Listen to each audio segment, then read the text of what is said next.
Thank you for listening to the Speaking Out on Sex Abuse podcast with host Clara and Jimmy Hinton. If you're new to the podcast, please subscribe and share so you never miss an episode. Search for us on your favorite podcast app, or you can find the podcast on jimmyhinton.org and findingahealingplace.com. Please rate our show, subscribe, and share so we can spread the word. If you would like to support us and get exclusive rewards, go to patreon.com/speakingout. Find a tier that best fits you and join as a patron of the podcast. Now let's get into the show. Welcome to this week's podcast with host Jimmy Hinton. And Jimmy's mom, Clara. We thank our patrons for supporting us and making this podcast possible. We do. Thank you from the bottom of our hearts. This week, what's hot in the news is Josh Duggar. Josh Duggar from the TLC show 19 and Counting was arrested last Thursday on, he was arrested by the U.S. Marshals and Homeland Security, HSI, Homeland Security Investigative Unit. He was given 2 federal charges for receipt of child pornography. And ever since I had a conversation with David Pittman, I don't like the word child pornography. He brought up a really good point, and a lot of people are getting away from that word because pornography implies some sort of consent. Right. So a lot of people, including National Center for Missing and Exploited Children, I think the term that they use is child explicit content. I like that much better. Yeah, I do too. For the same reason, because a child can never give consent for that. No. So he has 2 federal charges of receipt of child explicit images for a child under the age of 12 and possession of child explicit images, including videos. I guess he downloaded some of these, which came as no surprise to a lot of us. And I want to say, too, the fact that the U.S. Marshals and HSI is involved in this is a pretty huge deal, and that there was no bond given. I think that's a pretty huge deal, and we can't underestimate the significance of that, because HSI, we have a friend who's very high up in HSI. We have friends in the U.S. Marshals. For them to be called in to investigate, it's got to be really serious. Very serious, yes. Right. So I think there's a lot more to this story that's going to come out. Josh, of course, pleaded not guilty. And I want to read a statement from his parents, because I thought this is pretty indicative of where they've been throughout this whole journey, because this isn't the first time by a long shot that Josh has been in trouble. The statement from his parents with his recent arrest is this: "We appreciate your continued prayers for our family at this time. The accusations brought against Joshua today are very serious. It is our prayer that the truth, no matter what it is, will come to light, and that this will all be resolved in a timely manner." They added, "We love Josh and Anna and continue to pray for their family."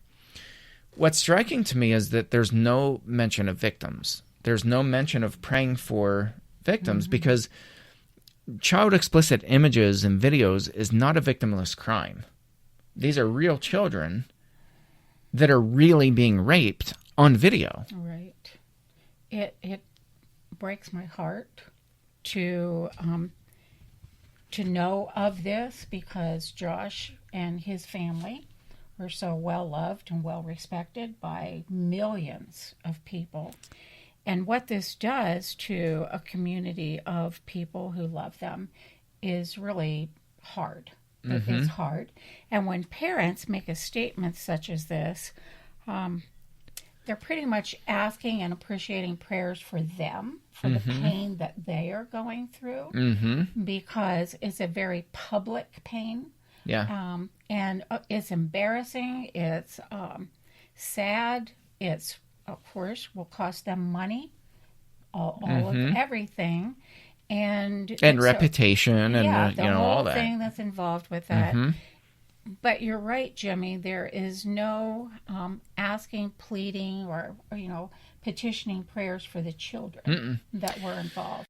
And once again, I mean, we've talked about this time and time again in our podcast. Mm-hmm. The focus is on the abuser, right, not the abused. Right.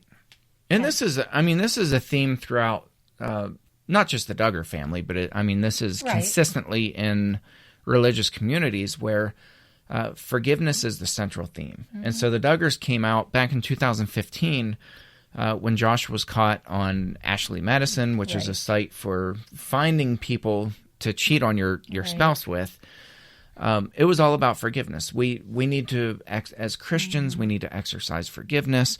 And Rachel Denhollander had a really good thread on Twitter the other day about how, it's really an unpopular view to talk about this, but and she said, Jacob and I have lost a lot of friends over this, but she said what's happening with the Duggars is that they've been weaponizing forgiveness, and they've been using that to enable Josh to continue this bad behavior. Right. And it's all about surrounding him and loving him and, minimizing the pain and the damage that he's done by calling it mistakes instead of crimes. Yeah, and I was going to mention that it's not called a crime by the parents. It's called a mistake, which you and I know. I mean, everybody knows that's not a mistake. It doesn't happen by accident. As a parent, it deeply grieves our hearts to watch your child have to receive some kind of correction for something they have done that is sinful, that is wrong. And criminal. And criminal in this case. However, when we love our children in that deepest way possible, and I do believe the Duggars absolutely love all of their children. I do believe that. But in their naive thinking, they're thinking if we just surround Josh by love and support and forgiveness, this will erase what happened. And it does not erase it, nor does it help. I can remember with you kids growing up, there were so many times you kids went through painful things. And people would ask me, how do you do that as a mother? How do you sit back and let them take the punishment? It's hard. It's very hard, but we really learn that way. Well, we need to experience pain too. Yes. I mean, you can't love people back to sanity, when somebody's out there breaking the law, conducting criminal activity, especially something as egregious as this, where you have minor children that are involved, you can't forgive or love them back to health.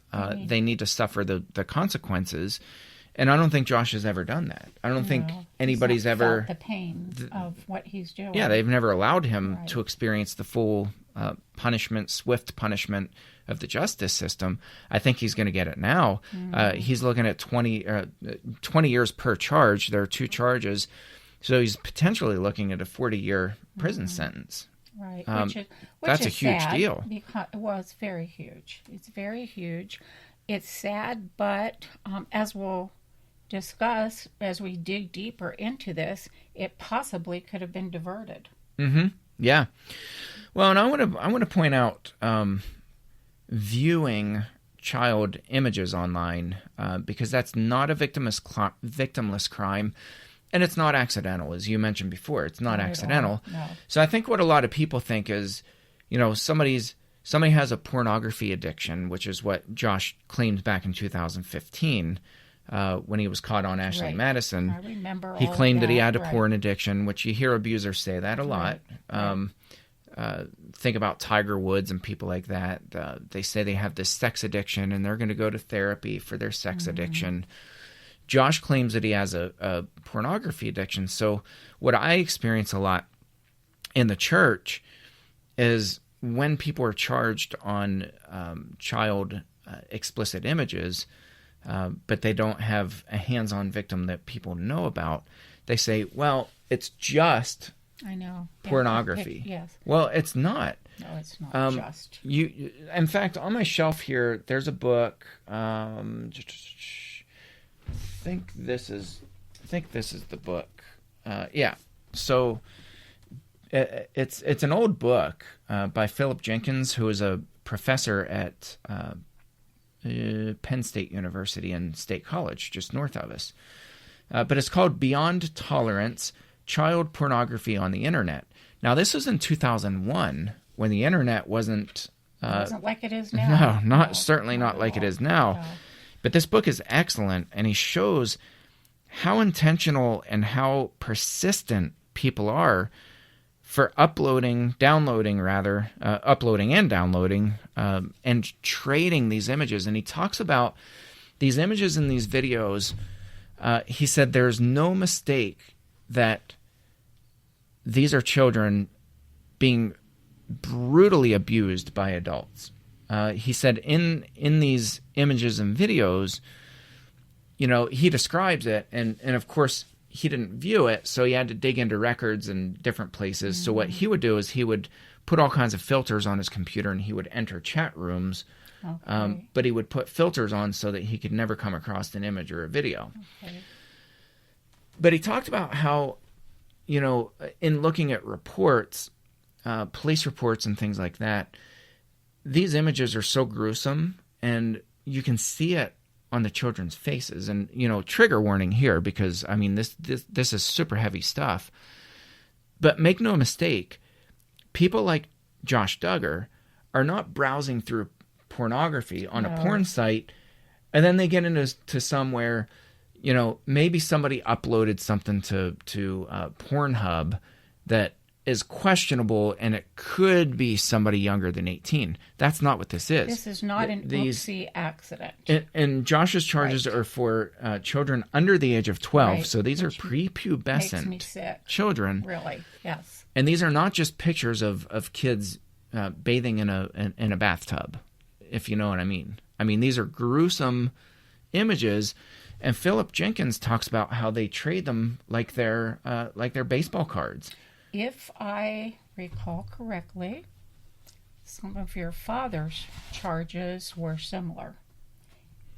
Yeah, he was producing pictures, images and videos with his victims. Right. And none of this is by accident. No. None of it. In fact, it is so intentional. I'm how old, Jimmy, and I'm on the internet with my work hours upon hours every day. Mm-hmm. I have yet to come across anything like this. Well, that's exactly right. Yeah, because it's not going to happen. It will. You don't not happen. Accidentally come across 1,000% certain images and videos. Not just come across it, but Josh downloaded them onto his computer. Right. You're talking very intentional. Yes. And so Philip Jenkins, and I really recommend this book, and it's a hard read. This is trigger warnings all over the place when you read this book. But he does such a phenomenal job, and I haven't seen a book come out since this in 2001 where somebody delves deep into these chat rooms and really gives you a feel for what these guys are thinking, what they're saying. Another thing, and I know you and I did a podcast. It was probably a year and a half, 2 years ago, about how difficult it is to get into these chat rooms. That doesn't just happen. Oh, yeah. I have no idea how to do that. Yep. And he said, too, these chat rooms disappear. Right. So he said, he would be in a chat room, yep. and he would, he would find people that, after a while, you just learn terminology and, names, certain patterns. Right. Absolutely. So, he would be able to identify certain people that he recognized. He didn't know who they were per se, but he recognized them from other chat rooms. Yeah. So he would go in and he would try to have a conversation with them, and then he'd log back on. Half an hour later, and the chat room would be gone. Gone, yeah. And he said what was amazing was these people find the new chat rooms when a new chat room is opened. These people find them immediately. They just know how to do it. And he said there's like this code where there's an ebb and a flow, and it's constantly fluid. And they're doing that to evade law enforcement. Yeah, Absolutely. Yeah. So close one chat room, start another one. Right. Trade the pictures, get what you're all about, close that down, Right. and go on. And they even order them. So he said Right. they put them out in series, and they'll order the photos and videos for like series 1A and 1B and 1C, and then series 2A, 2B, 2C, and on and on.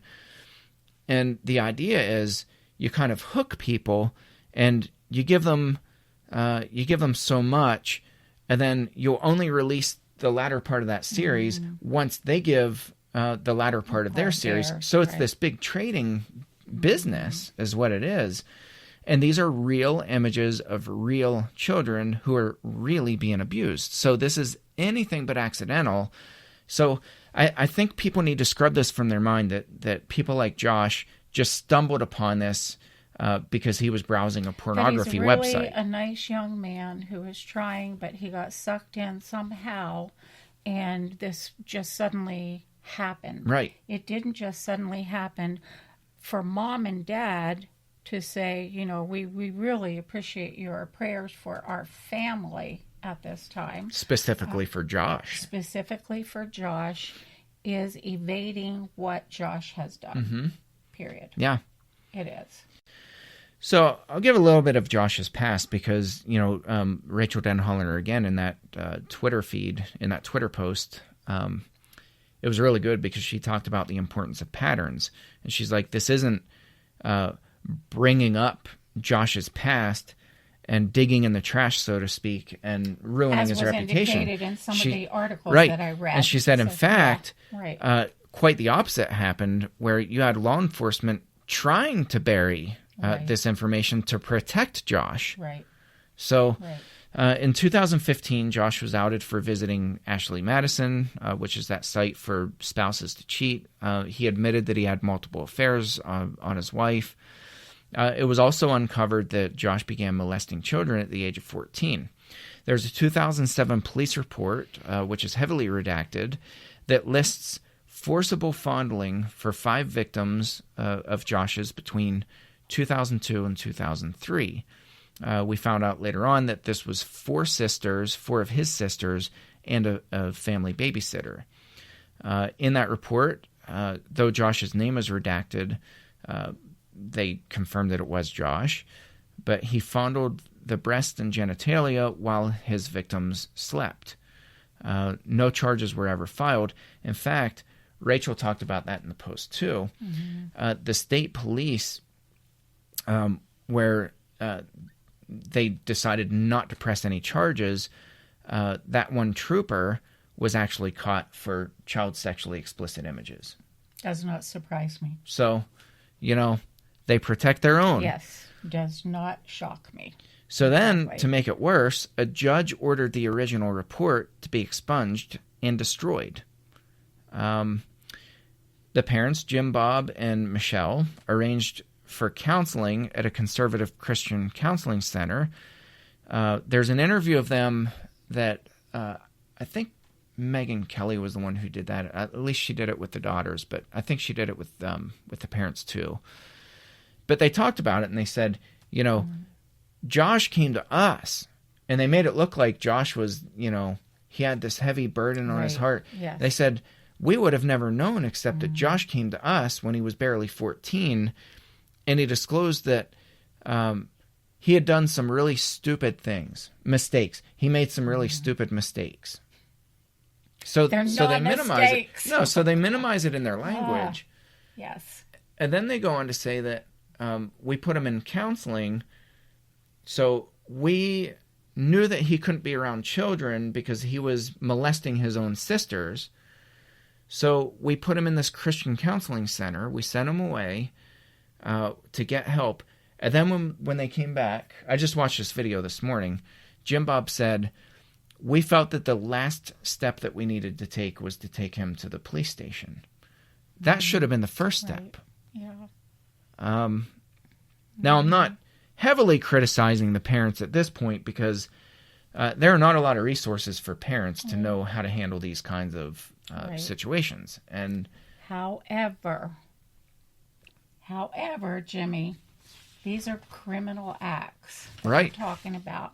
We're not talking about that he took a piece of candy from a store, which is also a felony, but most parents will get that child.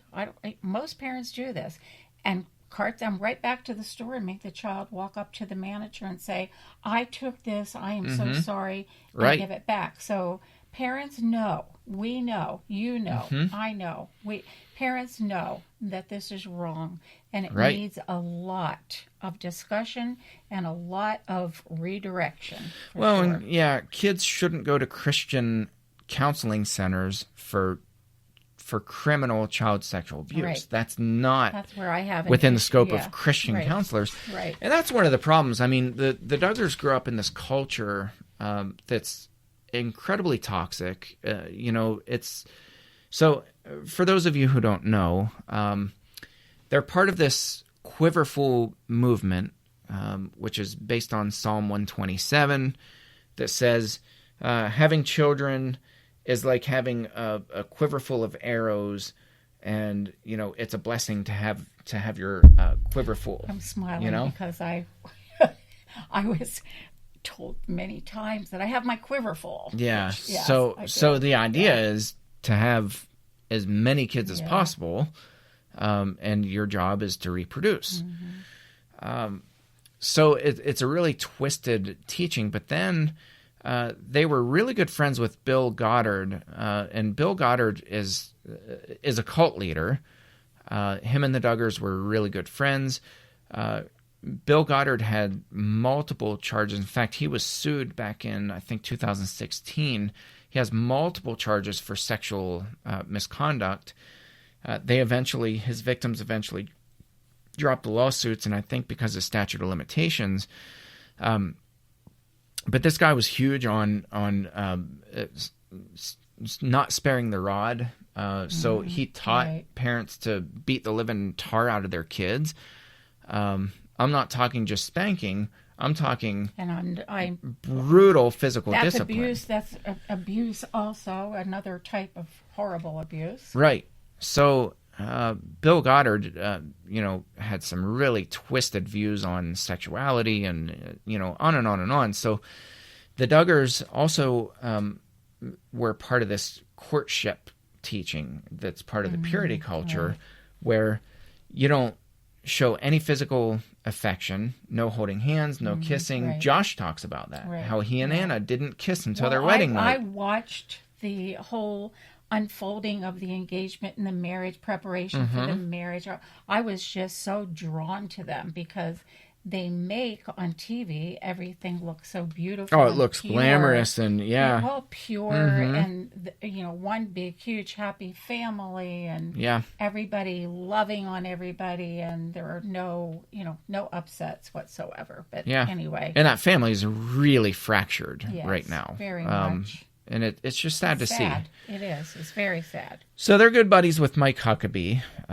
Mike Huckabee, of course, former governor of Arkansas. Mike Huckabee made this statement in 2015 when all this came out about Josh being on Ashley Madison, about him abusing his sisters when he was a minor. So here's what Mike Huckabee says. Janet and I want to affirm our support for the Duggar family. Josh's actions when he was an underage teen are, as he described them himself, inexcusable. But that doesn't mean unforgivable. He and his family dealt with it and were honest and open about it with the victims and the authorities. No purpose whatsoever is served by those who are now trying to discredit Josh or his family by sensationalizing the story. Good people make mistakes and do regrettable and even disgusting things. So, again, it's this asinine idea that this is in the past, it's been dealt with, it's unforgiving to bring this up, it serves no purpose, you people are just dragging a perfectly good name and a perfectly good family through the mud, and you need to buzz off. You know what's weird? When you are truly repentant and when you do things the right way, most people support you in that when it's your child and they see. we don't like to see somebody's child suffer. We hate that. Yeah. But we do. We don't like to see that. And we usually say, God forbid that could be my child. That could have been my child. Yeah. And we mean that sincerely. But what he's doing is totally dismissing what was done. Just saying, you know what? This is a good family. These are good people. They've dealt with it. They dealt with it. Everybody makes mistakes. Yep. The best of us do, which is true. We do. We all make mistakes. We don't all commit criminal acts, though. Right. We all don't And do that. deviant criminal acts. This is sexual deviance at its core. Worst. Yeah, Yes. and at its worst. Right. So, our point for this episode is that as a minor, when Josh was a minor, when he was 14 years old, he should have been helped. Dr. Gene Abel, who wrote this book, the Stop Child Molestation book, What Ordinary People Can Do in Their Everyday Lives to Save 3 Million Children. It's by Dr. Gene Abel and his wife, Nora Harlow. This is a dated book, but it's still, I think, incredibly relevant. But he talks about success happening when intervention happens with minor child abusers. So I want to read a couple quotes from him because I think this is really important. So this is on page 94, and the title is A Groundbreaking Discovery. Let's see where we start. I'll start with this sentence. We found that children's first sexual experiences are critical to their adult sexual development. How do we define quote-unquote first? The child's first experience is the first one that the child identifies as sexual. The first experience where the child says, "This is sex." Those experiences or fantasies about possible sexual experiences become exceedingly powerful. The child and teenager pair those first fantasies with arousal. The pairing guides the child to develop his or her adult interests. This is true of all of us, including teenagers and adults who develop paraphilias. The man with a shoe fetish will recount his arousal to women's shoes starting at an early age. Men with urges to flash their penis, with urges to window peep, or with urges to sexually touch children will recount early sexual fantasies centered on the deviant behavior. The finding that turned out to be unexpectedly important was this: we can change people's sex fantasies. Scientists used to believe that our sex fantasies just entered the mind from who knows where, that the sex thought simply appeared and then there was nothing anyone could do about it. Now we know the powerful relationship between the child's first sexual experience, "this is sex," and his adult sex interests. We know that sometimes haphazard or accidental happenings in childhood lead to child molesting fantasies that often solidify in the memory bank. At the same time, other more appropriate fantasies of sexual arousal to people of the same age appear, but are mainly ignored.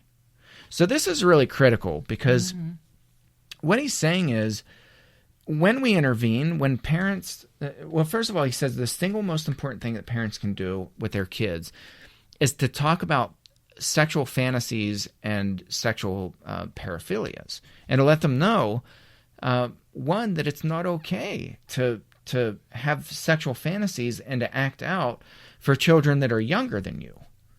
As I'm hearing you talk and as I listen to Gene Abel explaining this, in practicality, there are very few parents who are going to sit down and talk to their child that way, though. Yeah, and we need to. It's the most important thing we can do. We do. But, excuse me, allergies again. In practicality, let's be honest, very few parents are going to do that, which is a total disservice to our children. Yes. Total disservice. And as you were reading that, and Jimmy and I discussed this prior to the podcast, those connections that are made with sexual arousal, they do form a pattern. Yeah, and if they're not interrupted while right. that child is still in their youth, right, then that sexual fantasy, and he talks about that sexual fantasy being paired with orgasm. So, in other words, to use explicit language, masturbation, right, or performing sexual acts on a right. child.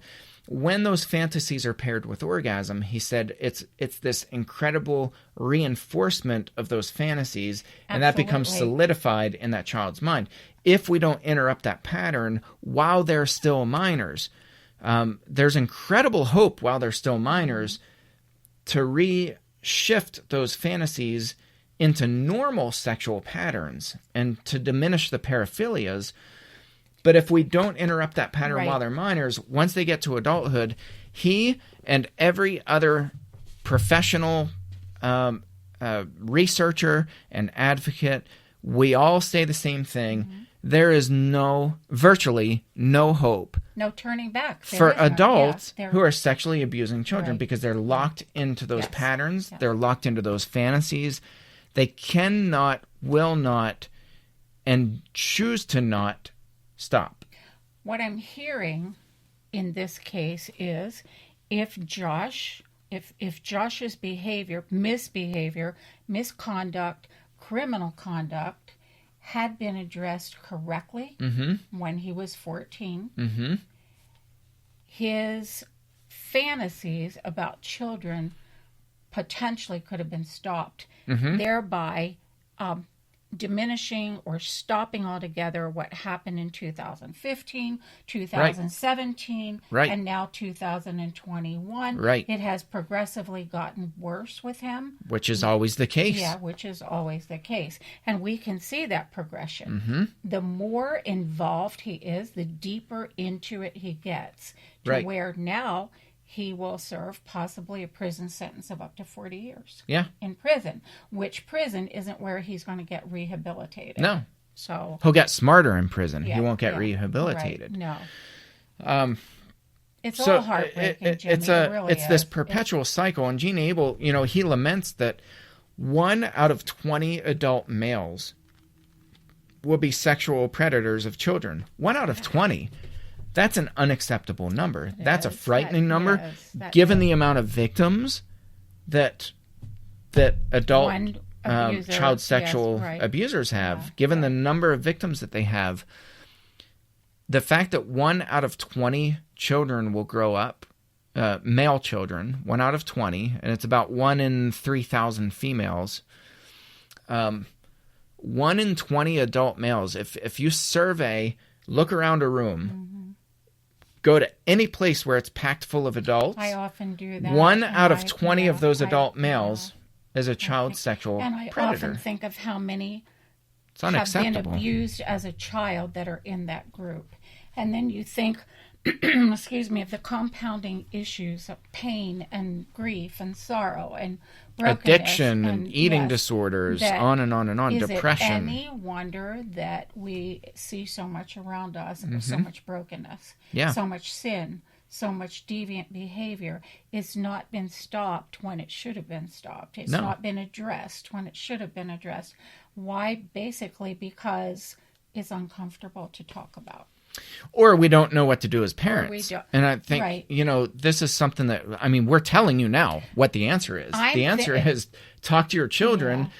And if your minor child is caught with sexual fantasies or is perpetrating on a younger minor child, for the love of God, intervene and stop that pattern and get professional help. Don't go to Christian counselors. Don't go to a family therapist. Gene Abel says it must be a sex-specific therapist, not a sex therapist out there. A sex-specific therapist who specializes in diagnosing children and intervening. And I just shared with you a story about a child who was at the age of 5. I won't name the organization or, give any clues as to where or what this was, but I was asked to observe a 5-year-old child who was a sexual predator. Very aggressive. So at age 5, wrap your mind around that. And I did the observation, and I was like, holy cow, this kid, I mean, it was unreal. Seeing the wheels spin inside of that kid's brain, looking for opportunities to manipulate, looking for opportunities to strike. So the long story short is there was an intervention. The parents were fully on board. They took him to a place where he was diagnosed properly.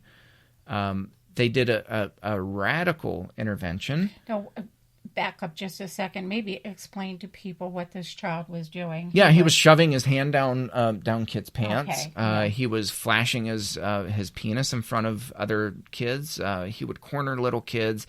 Very aggressive behavior. Not all parents will know what, if anything, to look for. Right. And this was very, very clear behavior that was wrong. And it was criminal behavior from a 5-year-old. Right.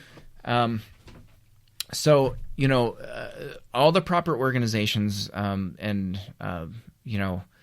law enforcement, I mean, everybody who needed to be brought into that was brought into that. There was a group intervention plan that was changed or that was drawn out. He was properly diagnosed by a really reputable organization. He was medicated. I don't know if that was permanent or temporary. I'm not a child physician or psychiatrist, so I have no clue.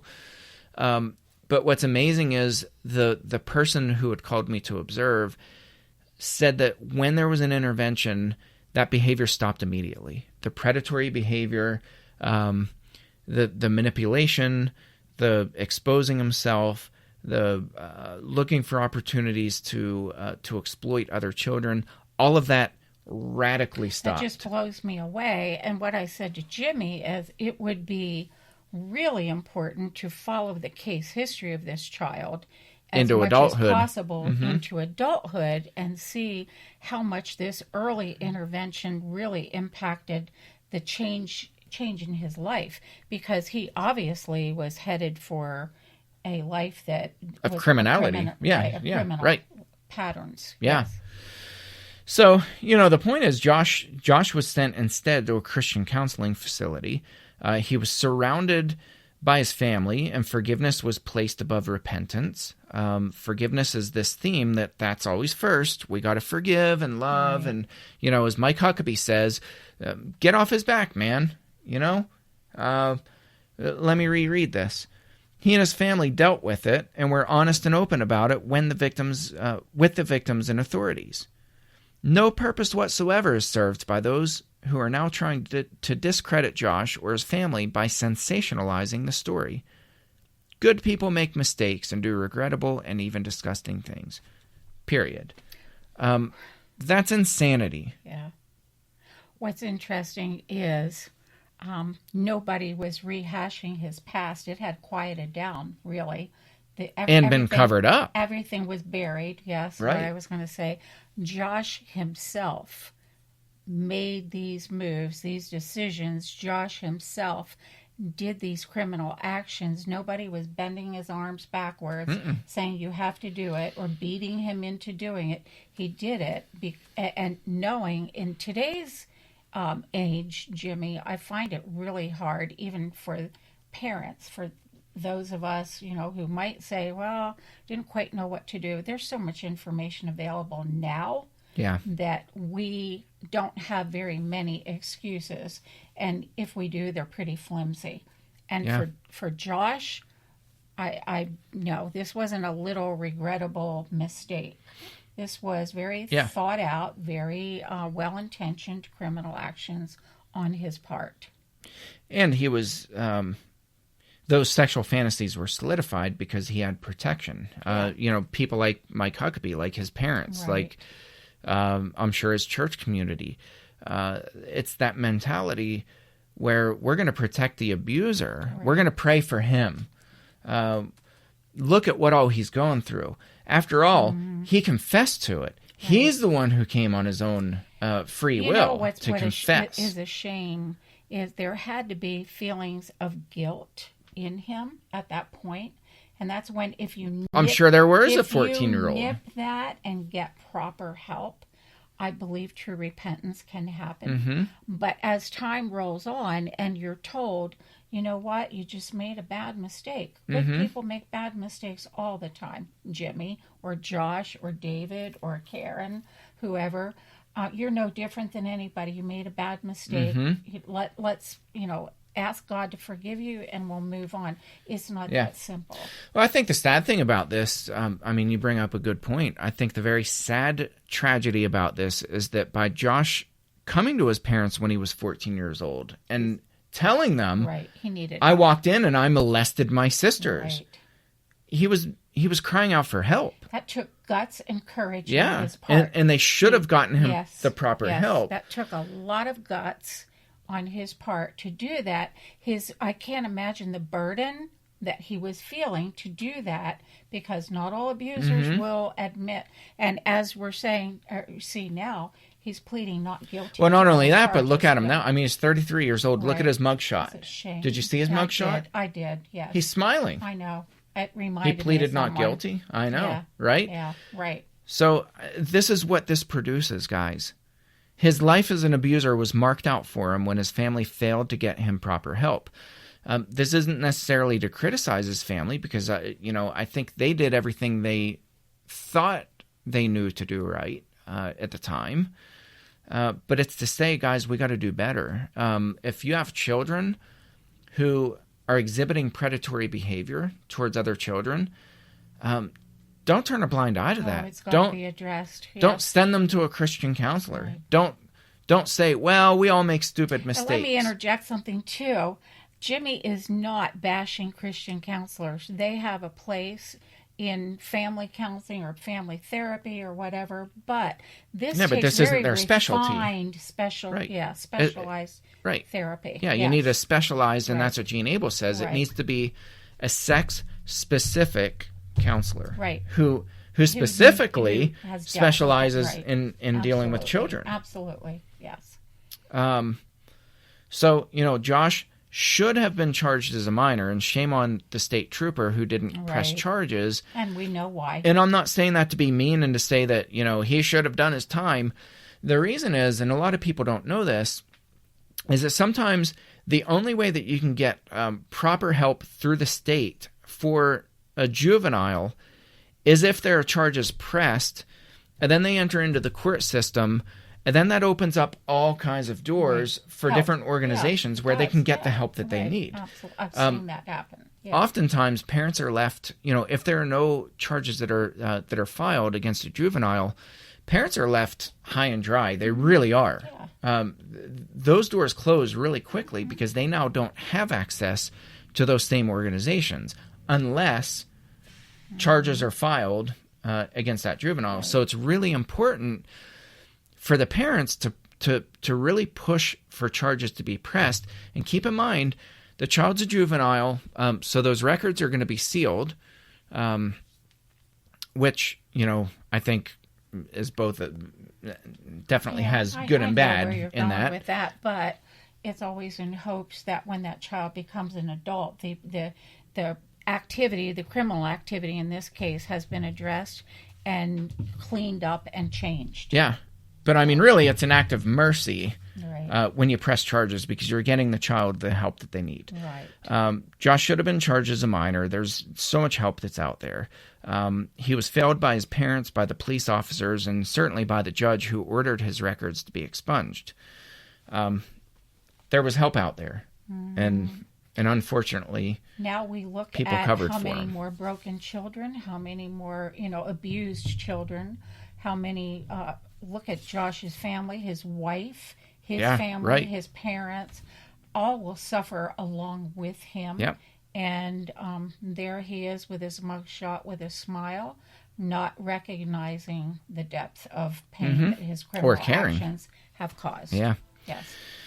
So we will leave you with this truth bomb for today.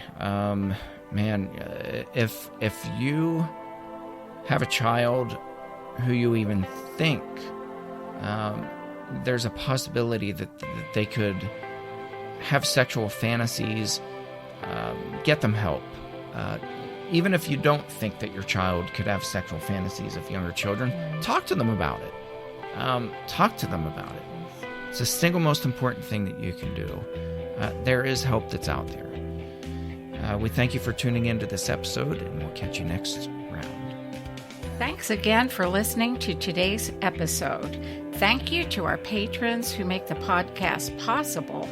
If you found it helpful, please follow on Spreaker and search for the Speaking Out on Sex Abuse podcast in your favorite podcast app. Be sure to hit subscribe and rate the show. If you believe in what we do, consider supporting the podcast by becoming a patron, and check out the cool rewards our patrons receive. Share with your friends and tell the world. Join us in speaking out on sex abuse so we can change the tides and prevent abuse.